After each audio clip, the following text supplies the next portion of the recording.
fut une époque où les motocyclettes ne se conduisaient pas uniquement, elles se vivaient intensément. Et la Yamaha TCR 250 était l'un de ces trésors qui faisait palpiter plus rapidement le cœur de toute une génération. Légère, fougueuse et avec ce son unique des moteurs deux temps, elle a été le rêve de nombreux passionnés et la compagne de quelques chanceux. Aujourd'hui presque disparue, elle reste un vrai mythe. Qu'est-ce qui la rendait si spéciale? Réveillons son histoire. Pour bien comprendre la genèse de la Yamaha TZR 250, il est nécessaire de se tourner d'abord vers l'univers de la compétition. Dans les années 70 et 80, Yamaha ne participait pas seulement au championnat du monde de 250 cm3, mais dominait également la TC 250. C'était une moto redoutée sur les circuits, pilotée par des légendes qui la poussaient à la limite à chaque virage. Les motos à deux temps étaient véritablement les reines incontestées de la vitesse et Yamaha possédait une formule gagnante. Cependant, il y avait un problème persistant. Les motards ordinaires observaient ces bêtes de compétition et se demandaient « Pourquoi ne pouvons-nous pas avoir quelque chose de semblable sur la route ?» Et bien sûr, Yamaha ne pouvait ignorer cette demande croissante. Donc, en 1986, les ingénieurs talentueux de Yamaha ont décidé de faire quelque chose. Intégrer tout ce qui a été méticuleusement acquis sur le circuit et l'incorporer dans un ensemble homologué pour la route. Le résultat, c'est la TZR 250.1 KT, la toute première génération d'une saga qui allait véritablement définir une époque légère, rapide, agressive et avec l'ADN de compétition circulant dans chaque vis. Yamaha n'a pas simplement lancé une moto, elle a véritablement lancé une déclaration d'intention. Si vous souhaitiez réellement vous sentir comme un pilote de Grand Prix sur la route, c'était indéniablement votre machine. La Yamaha TZR KT est arrivée pour véritablement transformer les règles du jeu.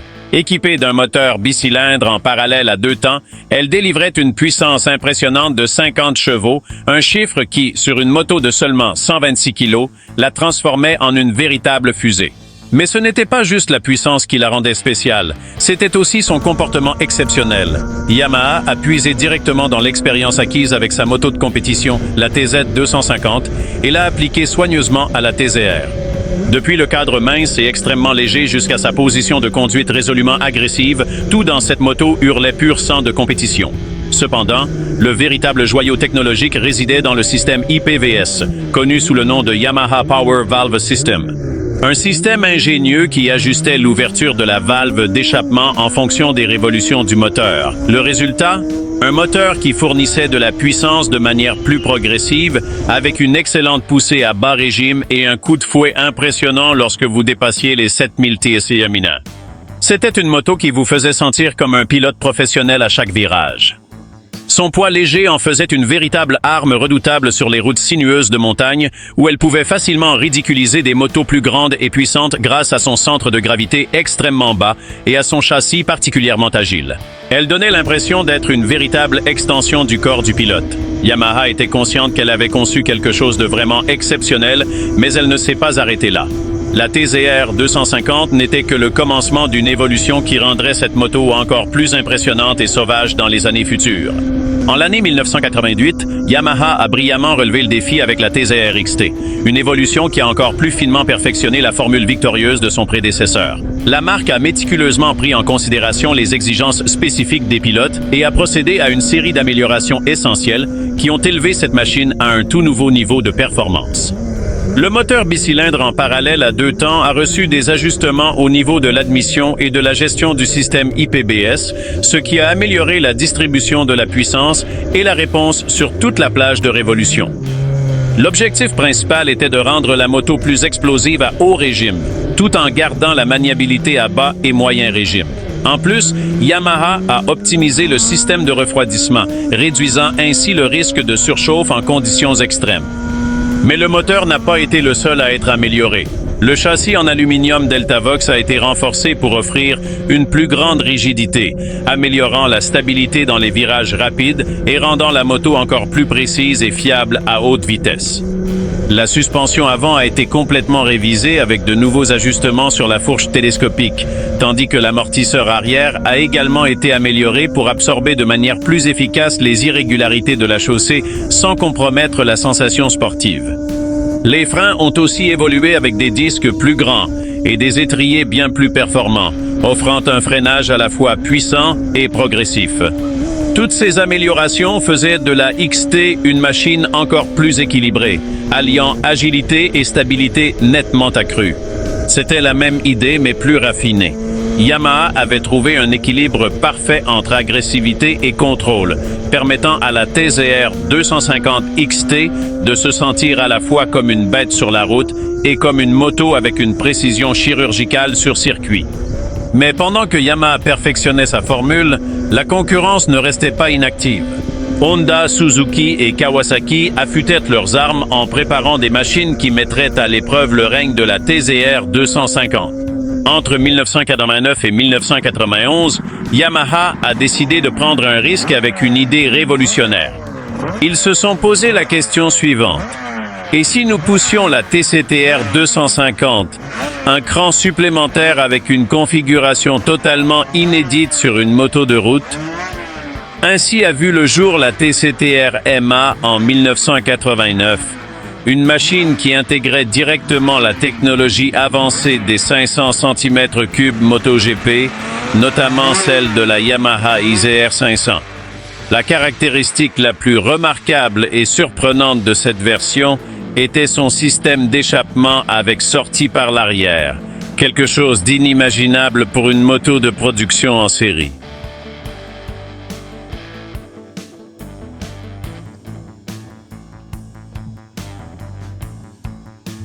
Cependant, ce n'était pas seulement une question d'esthétique ou de son, même si le rugissement de ces échappements surélevés était vraiment glorieux. Ce design innovant aidait à centraliser les masses et à optimiser la répartition du poids, rendant la moto plus stable et équilibrée en virage. Le moteur restait un bicylindre en parallèle à deux temps, mais avec des ajustements qui lui permettaient de délivrer une réponse plus agressive sur l'ensemble de la plage de régime moteur. La technologie IPVS, ou Yamaha Power Valve System, a évolué en optimisant l'ouverture des soupapes d'échappement pour assurer une transition plus fluide et efficace entre les bas et hauts régimes du moteur. En outre, Yamaha a procédé à une révision du châssis Delta Box, le rendant encore plus rigide et plus léger, ce qui permettait une conduite encore plus précise et contrôlée. La suspension a également été optimisée avec une fourche avant plus sophistiquée et un amortisseur arrière ajustable qui faisait que la TZR 253 MA donnait l'impression d'être une véritable moto de course dans chaque virage. Mais ce qui a véritablement rendu cette version emblématique, c'était son caractère distinctif. À bas régime, elle était relativement docile, mais dès que vous dépassiez les 7000 tours par minute, elle se métamorphosait en un véritable missile avec une puissance de sortie extrêmement brutale. La combinaison harmonieuse du son des échappements hauts avec l'explosivité remarquable du moteur faisait que la piloter était une expérience véritablement unique. Cependant, bien que la MA fût véritablement un chef-d'œuvre d'ingénierie mécanique et l'une des motos de 250 cm3 les plus radicales jamais construites, Yamaha possédait encore un atout précieux dans sa manche et était sur le point de lancer la version définitive de la TCTR 250. En 1991, Yamaha a porté la TCTR 250 à un niveau supérieur avec l'arrivée de la TC, une machine qui représentait le summum du développement des 250 cm3 de temps. Le changement le plus radical a été l'introduction de son tout nouveau moteur B-Twin de 250 cm3, une configuration directement inspirée des motos de Grand Prix. Jusqu'à ce moment-là, la TCTR 250 avait utilisé des moteurs bicylindres en parallèle, mais Yamaha était conscient que l'avenir résidait dans la disposition en B qui offrait une distribution de puissance améliorée, moins de vibrations et une meilleure répartition du poids.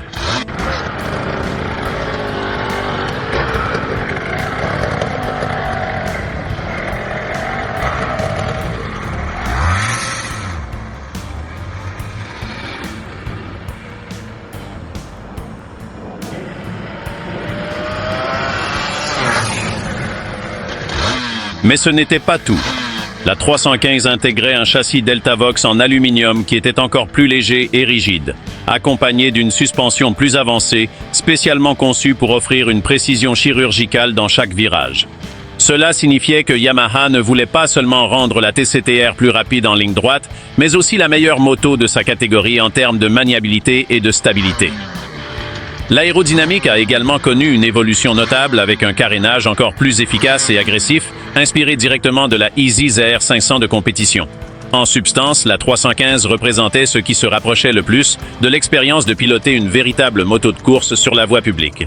Avec un moteur qui rugissait avec une fureur impressionnante et une agilité qui ridiculisait de nombreuses motos de plus grande taille, le rapport poids-puissance était tout simplement absurde. Avec seulement 130 kg et plus de 50 chevaux vapeur, cette machine pouvait accélérer avec une brutalité telle qu'elle faisait transpirer n'importe qui. Entre les mains d'un pilote chevronné et expérimenté, elle avait la capacité de surpasser des motos de plus grande cylindrée sur des routes sinueuses et complexes. Cependant, bien que la TCTR 250-315 représentât le summum de l'évolution des 250 tickets, son temps était malheureusement compté. Les réglementations anti-pollution devenaient progressivement de plus en plus strictes et les fabricants commençaient peu à peu à abandonner les moteurs à 2 temps. L'âge d'or des motos de 250 cm3 touchait inexorablement à sa conclusion. Cependant, Yamaha ne la laisserait pas partir sans se battre. La TZR 250 n'était ni la plus rapide ni la plus radicale, mais elle avait un équilibre parfait entre agilité, puissance et fiabilité. Alors, que s'est-il passé? Pourquoi une moto si incroyable a-t-elle disparu de la surface de la Terre? La réponse est simple, mais tragique. Les normes d'émission. Les motos à 2 temps étaient incroyables en termes de performance, mais aussi un cauchemar pour l'environnement. Elles brûlaient de l'huile avec l'essence, laissant une traînée de fumée bleue qui sentait la gloire pour les amateurs de motos, mais la pollution pour les régulateurs. Durant les années 1990, les réglementations environnementales sont devenues nettement plus strictes, en particulier au Japon ainsi qu'en Europe. Il devenait de plus en plus ardu de justifier la production de moteurs T pour un usage urbain. Pendant ce temps, la technologie des moteurs à 4 temps progressait considérablement. Ils étaient nettement plus efficaces, plus propres et offraient une livraison de puissance bien plus prévisible. Les grandes marques ont commencé à modifier leur approche, en développant des motos sportives à 4 temps qui étaient plus accessibles et moins polluantes. En 1996, Yamaha a arrêté la production de la TCTR 250. Ce fut un moment particulièrement douloureux pour les passionnés des 250T, car cela marqua la fin d'une époque véritablement légendaire. Cependant, Yamaha n'a pas été l'unique victime de cette évolution. Honda, Suzuki et Kawasaki ont aussi été obligés de cesser la production de leurs modèles de 250 à 2 temps, abandonnant ainsi un segment qui avait été véritablement emblématique durant les années 80 et 90.